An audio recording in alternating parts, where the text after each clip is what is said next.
1984 ஆண்டு மன்னார் படுகொலைகளின் 40வது ஆண்டு நினைவு நிகழ்வு 14ஆம் தேதி சனிக்கிழமை இன்று முருங்கன் கிறிஸ்து அரசர் ஆலய வளாகத்தில் அமைந்துள்ள டொன் பொஸ்கோ இல்லத்தில் நடைபெற்றது. முருங்கன் பங்கு தந்தை அருட்தந்தை ராஜநாயகம் அவர்களின் தலைமையில் நடைபெற்ற இந்நிகழ்வில் நினைவஞ்சலியும் அமலமரி தியாகிகள் சபை அருட்தந்தை அன்புராசா அவர்களால் எழுதப்பட்ட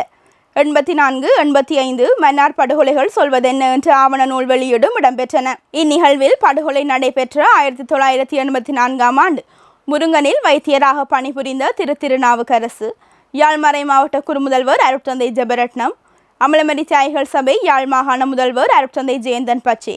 முருங்கன் மறைக்கோட்ட முதல்வர் அருட்தந்தை அலெக்சாண்டர் பெனோ, முருங்கன் மெதரிஸ்ட் திருச்சபை போதகர் எனோஷன், வன்னி பாராளுமன்ற உறுப்பினர் திரு செல்வம் அடைக்கலநாதன், அருட்தந்தையர்கள், அருட்சகோதரிகள், பொதுமக்கள் என பலரும் கலந்து கொண்டனர். 1984ஆம் ஆண்டு மார்கழி மாதம் 4ஆம் திகதி மன்னார் முருங்கன் பிரதான வீதி 11ஆம் கட்டை சந்திக்கு அருகாமையில் இடம்பெற்ற நிலக்கண்ணி வெடி தாக்குதலை தொடர்ந்து வீதியில் சென்று கொண்டிருந்தவர்கள், வவுனியாவுக்கும் மன்னாருக்கும் 2 பேருந்துகளில் பயணம் செய்து கொண்டிருந்தவர்கள், வயல்களில் நெற்பயிர் செய்கையில் ஈடுபட்டு கொண்டிருந்தவர்கள்,